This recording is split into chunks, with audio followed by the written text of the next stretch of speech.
All right, we are back. The U.S. Open has come and gone, and if you had Wyndham Clark, congratulations. Not a soul on this show touched that individual. All the other guys who were right there, including three and like an eighth of days of wire to wire for Ricky Fowler. It felt like Rory behind me, Scotty, all of the one word, one name guys, Ben Rasa at Jazz Raz DFS, at Shander Show for me.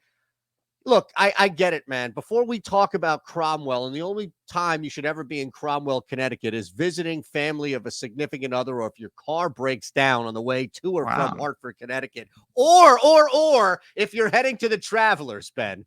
But I'm not going to say a word because my heart was broken by Ricky. Who broke your heart over the weekend?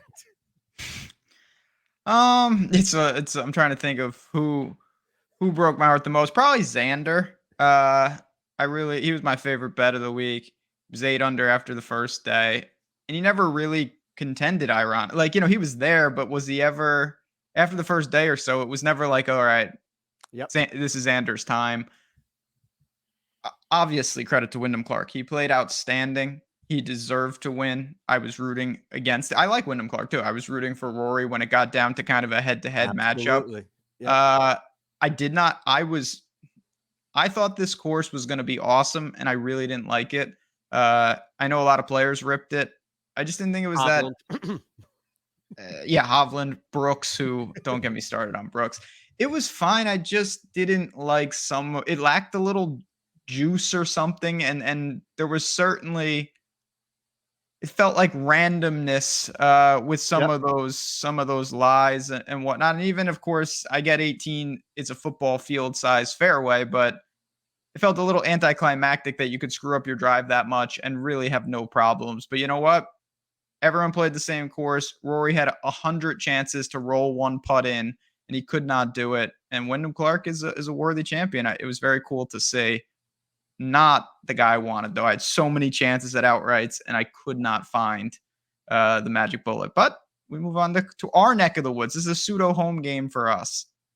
Yeah, I'll say this. That would have been, and look, you can bring up Tiger and definitely talk about that. I'm sure there are others that would come to mind, but this is the U.S. Open. And this, to your point, real quick, to your point, it felt like they got like 75 to 80% done with the design of LACC, and then kind of were just like, all right, you know what? It's in LA. They're going to have these big shots. That's going to carry a lot of the lure of this course. And it really didn't.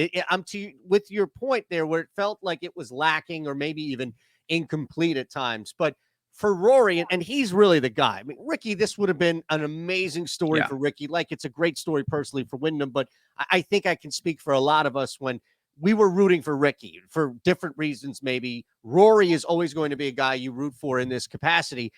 And let me say this, as disappointing, and you're right, he had a lot of chances, a lot of shots to get in before those final three holes.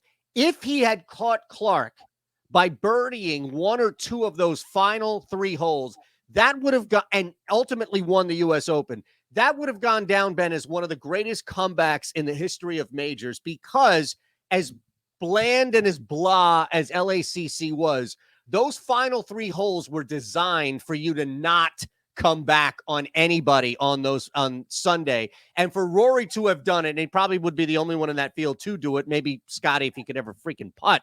That's what I think we maybe were missing as far as the ultimate drama there. It was, again, there was just a lot of things that just lacked that moment, and it's golf. Listen, I don't care if it's not dramatic if my guy wins by 10 shots, but he didn't. Right. So now I'm going to complain about the drama. So we turn the page. The nice thing, this is an elevated event, at River Highlands here in Connecticut. So we get an opportunity to see these guys right back in action. A weird turnaround too, because the U.S. Open, of course, is a rotational. Sometimes it's at Winged Foot, and you're driving a couple minutes to Cromwell. They're flying across the country this week, so it's not the easiest turnaround. Absolutely. And remember, we talked about that leading up to the U.S. Open, how anybody playing in Canada, that would be a deterrent to take that big flight back. Now you have, as Ben mentioned, money at stake here. So a lot of reasons, if you will, to come on out here and play in Cromwell, Connecticut. There aren't many reasons to be in Cromwell, Connecticut. I'm I don't sorry. even know. I don't know where Route 9, Cromwell is. Middleton, like Route 9, that area, south of Hartford. It is just a Yeah. godforsaken place. Okay. Connecticut is the weirdest state. You can be in downtown Bridgeport and you can be out in the middle of nowhere in Cromwell and be in two completely different planets. And then you've got Stamford and Greenwich. I mean, you could cross over the border from Stamford to Greenwich and go a little bit in and be in a completely different planet. That's true. Even And Stamford, like Long Ridge to where yeah. I know. All right. A little brief history of the state of Connecticut now. That's what the people are here for, I'm sure. That's just a little bonus of the Odd Shopper Golf Channel. That's what we bring here in addition to hopefully some winners. So here, let's look at the big board in 2 seconds, Ben. But the first thing that jumps out is this course is short. And take that for what it's worth, right? Is CT Pan in the field? Because this is a CT Pan special, this course. Now, look, you can work your driver, absolutely, but short game approach shots, you're going to be able to really, we should expect significantly lower scores here as well. But this is a shorter course. It's a beatable course, and I'm interested to see how you approach this. Yeah, we've seen this course before, a little more of a thinking golf course. But at the same time, I like this course in the sense that it doesn't prevent any style from winning, but it still gives you options. Like, it's not to say if you're a bomber or the driver is your best club that you're screwed. That's not the case at all. You can still find advantageous positions by being aggressive, but in reality, you don't need to be that. We have seen plenty of guys do it their own way at this course. It's hard when you see like Xander win something that doesn't tell us anything. He's really, really good. But when you see Ches or Harris English and you see Mackenzie Hughes up there at times.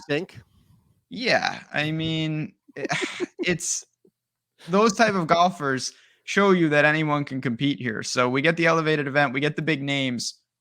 All around game, obviously irons. You want to put on POA if you can. Medium iron shots, maybe some wedges for the longer hitters. I don't think there's anything special about this course, and I mean that in a good way. Yeah, and I think that you hit us with your top name here, but that's going to be my approach, is that this is not beating the course. This is more beating the field. Not to say that, this is going to be easy by any means. No course on tour. Well, a couple are, but it's going to be about beating the field and beating some odds. So where do you begin now as you see a lot of familiar names up there, including a guy who has played well here in the past, and Patrick Cantlay at 11-1. Certainly has, and I get it. We've seen Cantlay. I do think that's a big tax that you're paying, just in the sense of, I mean, he's next to guys like Jon Rahm and Rory McIlroy. Patrick Cantlay's good, but he's not that good. So if I was going to give one of the conservative numbers, to me it would be Rahm at 11-1. I just kind of think he's always in play if you see double digits. Like, it just doesn't matter. And he's Jon Rahm, but I'm not going to spend time on that. You can always bet one of those guys. It's your best chance to win. Might not be the best value. Colin Morikawa at 25-1 is really where my card gets started.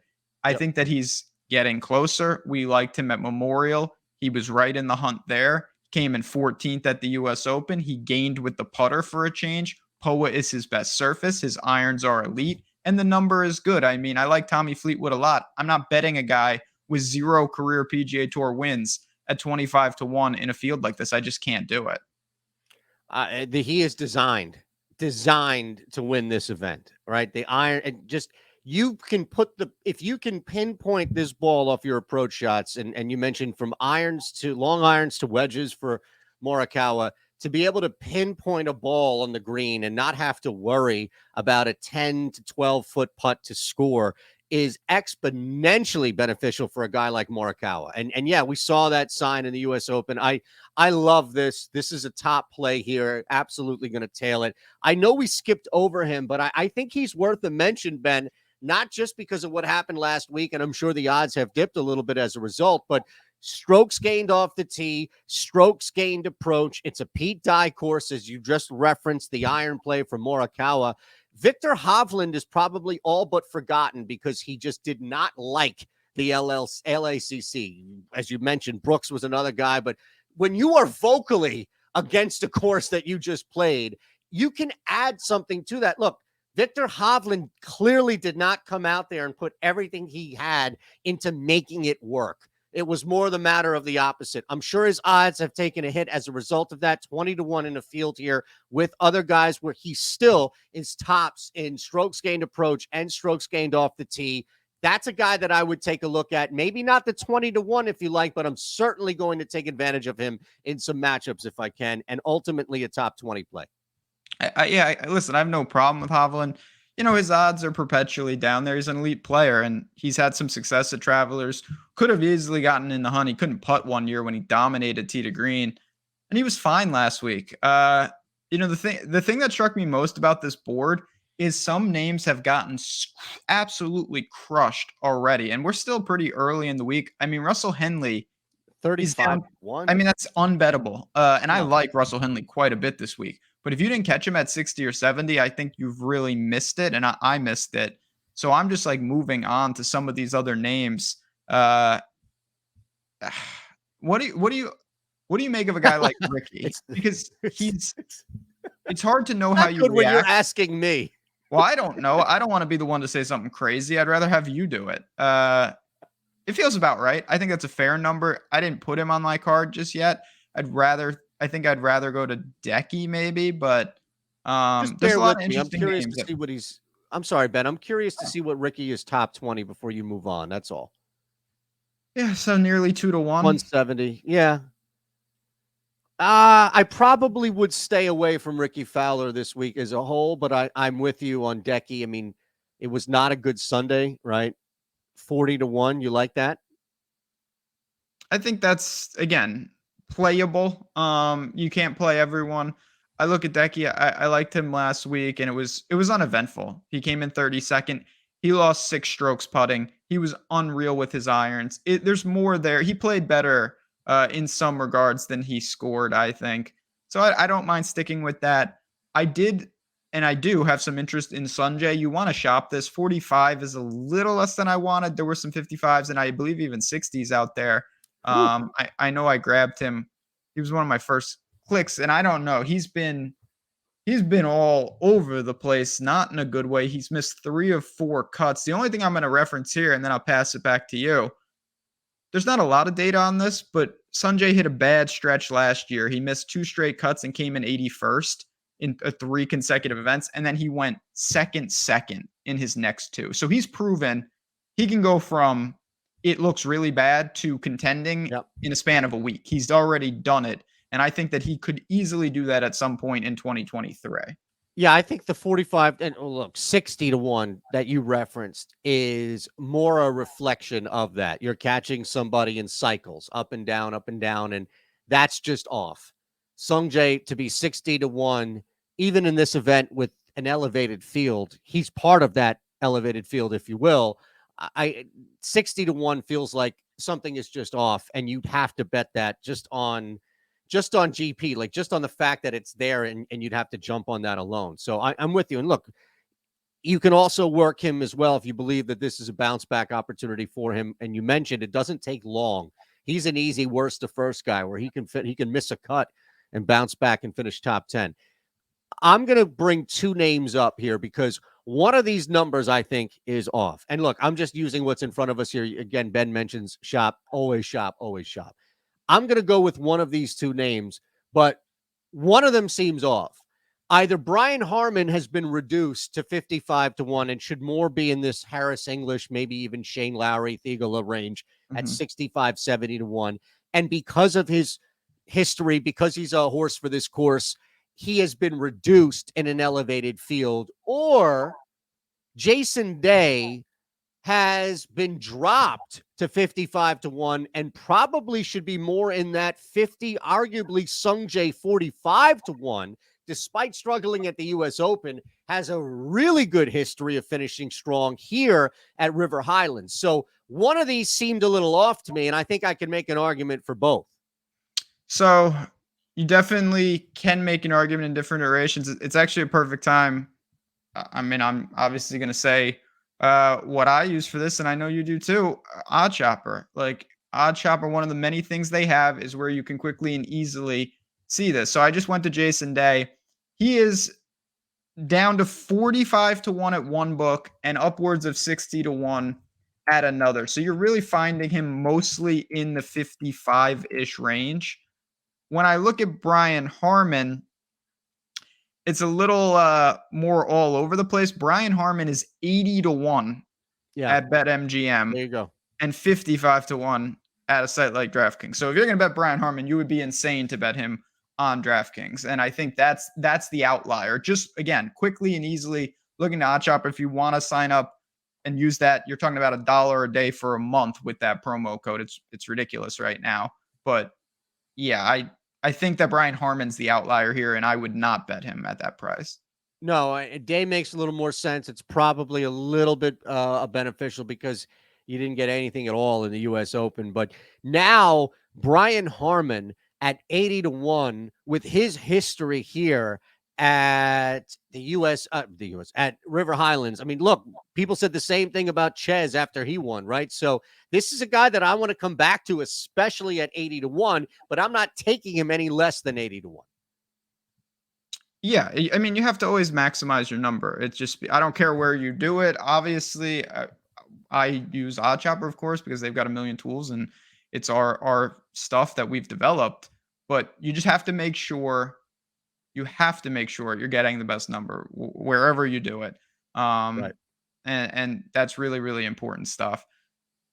I don't have a ton else, to be honest. I want to give a shout out to Thigala. I have resisted betting Mm, Thigala the entire year, and I have survived. I think somewhat fortunately because this guy is really talented. He hasn't missed a cut since swing season.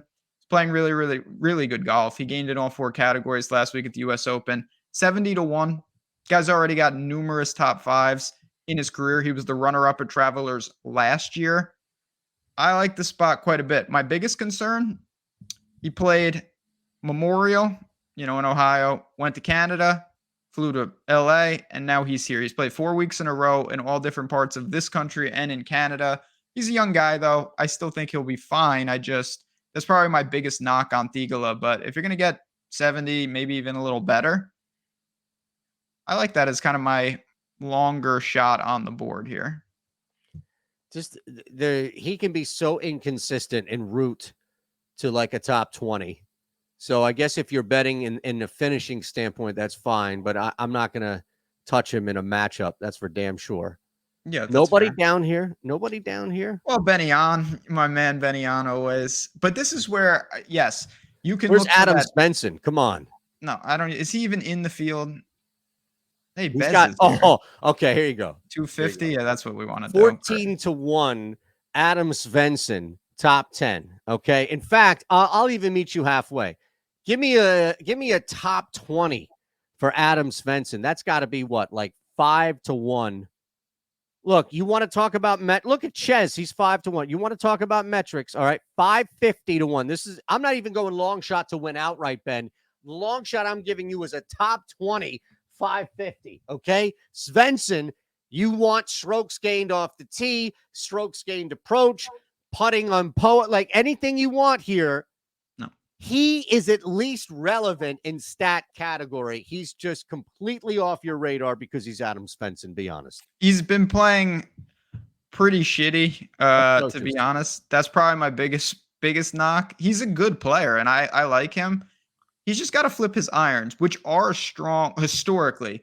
Irons are a good part of his game. He has lost strokes on the approach in 5 straight events, and it's been pretty bad. dire. Now, to his credit, he made the cut in 2 majors over that time period while losing those strokes. So you can say, man, he's still finding ways to be somewhat relevant, even with these problems with his ball striking. His putting has picked up a lot. So I get it. I mean, he's over 5 to 1 for a top 20. Bez is right there. There's a lot of guys right there. Certainly, I'm going to dig in a little more to those type of players. The matchup market, there are names. That's a good one. That is a good matchup right there. Here's the thing. I mean, this is based off of Henley's outright price. Not all entirely. A lot of it is the matchup here, but that doesn't make much sense. All right, let's run through these. Benny Hahn over Streelman, yay or nay? Yeah, I want to be clear. I have not bet these, but yes, that's the type of matchup I might end up betting. I'm throwing them to you rapid fire, so you can Okay. say yay or nay. This is not you putting them on the card. We didn't talk about Fleetwood because his number is too ridiculous, but he could easily win this thing, to be honest with you. Fleetwood versus Finau. Nay, only because I like Finau as well. Bez versus Jaeger. Nay. Even money for Bez. Really? Yeah, only because I like Jaeger. I would love to target Bez in matchups, but against a guy that I really don't like. I think Jaeger is a pretty solid target as well with his short game if he can flip his putter. All right. Last one is Morikawa versus Henley, which you like. And I'm going to throw this one in here. This is a sneaky one right here.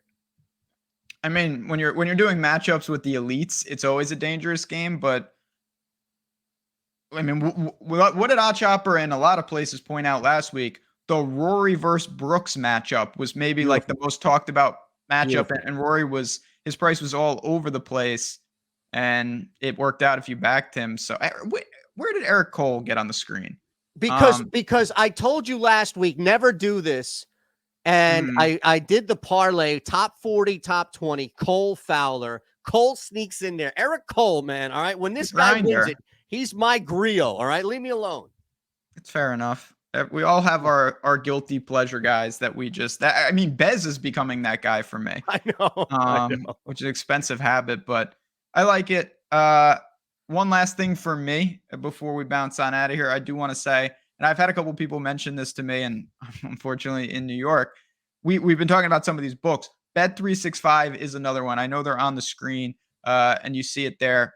Bet one, get 200 in bonus bets. The link is below. You sign up and claim your offer. You put in 10, and you're in business. New Jersey, Colorado, Virginia, and Ohio. And now Iowa is in the mix, and they've got the bet one, get 365. So a fifth state for this book. They have awesome golf odds. It's undeniable. I've seen so many people tell me they're getting their best numbers there. I'm not able to bet there because I'm not in one of those states. But if you are, and you have not signed up there, I would really suggest throw a couple bucks on the site, get your couple $100 in bonus bets, and see if you can build a bankroll over on Bet365. Awesome stuff. At JazzRaz DFS, at Shander Show. Make sure you follow along on Twitter. The Discord is here for you as well. There's a link below. You get half off your first week. A lot of cool stuff. 70% off your first month of the Odd Shopper tool. Ooh. Half off your first week of the Discord. Lindy is in there. We always have to lead with him. Ben's there. Isaiah's there. I'm there. We'll hang with you. You can definitely sweat out a lot of golf matchups throughout the weekend. And on top of all that, bet 365, bet one, get 200. Make sure you say hi to Nathan in Iowa. All right, man. See you next week. Absolutely. Good luck, everyone. Talk soon.